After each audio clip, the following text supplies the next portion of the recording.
Let's head live to the White House, and we do understand that Israeli Prime Minister Benjamin Netanyahu has arrived at the White House.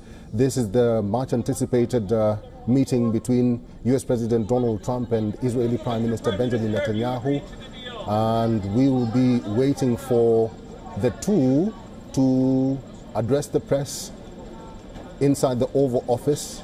And this is a much awaited meeting between these two leaders, and we'll see whether there will be an agreement reached between Israeli Prime Minister Benjamin Netanyahu and US President Donald Trump. This was a much anticipated meeting between the two leaders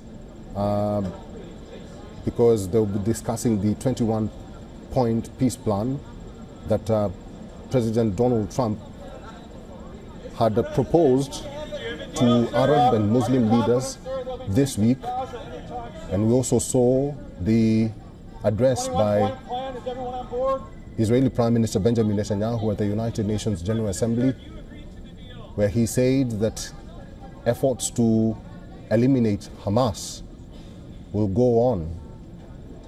This will be interesting to watch whether the Israeli Prime Minister will agree to Donald Trump's proposal for a peace agreement or deal in Gaza. And so far, 66,000 Palestinians have died in the 2-year-long war between Israel and Hamas. And once again, we will be waiting for the two leaders to address the press at the Oval Office after they discuss or after they hold their bilateral talks and negotiations. This is the fourth visit of the Israeli Prime Minister to the White House since Trump returned back to power in January this year.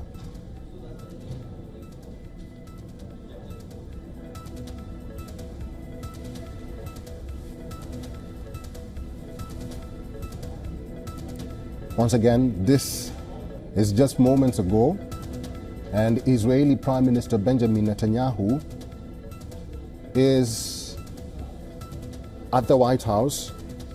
He's set to hold talks with President Donald Trump before they both address the press at the Oval. And this is the fourth visit of the Israeli Prime Minister Benjamin Netanyahu at the White House since Trump returned to power in January this year.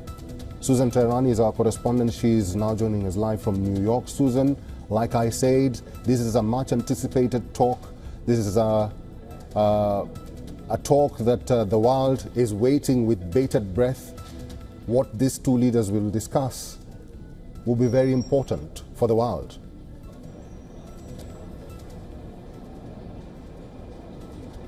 It will, and it's a very big foreign policy challenge for the President of the United States, who's trying to broker this deal on the one hand, and on the second hand, for Netanyahu, a challenge to continue having the United States as a friend, as an ally.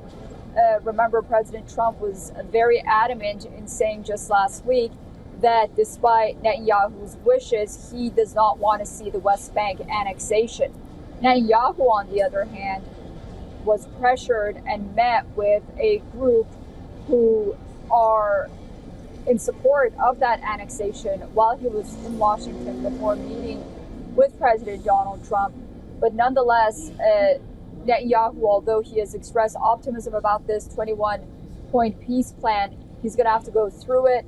He says that there isn't going to be a plan with Hamas or any kind of agreement unless the hostages are released. He made that very clear. Of course, it appears that's what President Trump wants as well. But remember, Hamas has to also agree to this plan and what's in it for there to be really a deal. All right, that is Susan Teherani. She is our correspondent live in New York. Thanks, Susan. Trump has proposed a 21-point peace plan to end Gaza war, free hostages held by Hamas, and disarm the Palestinian group, following talks with Arab and Muslim leaders last week. In fact, he teased a possible breakthrough on Sunday. The president posted on his Truth Social network that all are on board for something special. First time ever, we will get it done.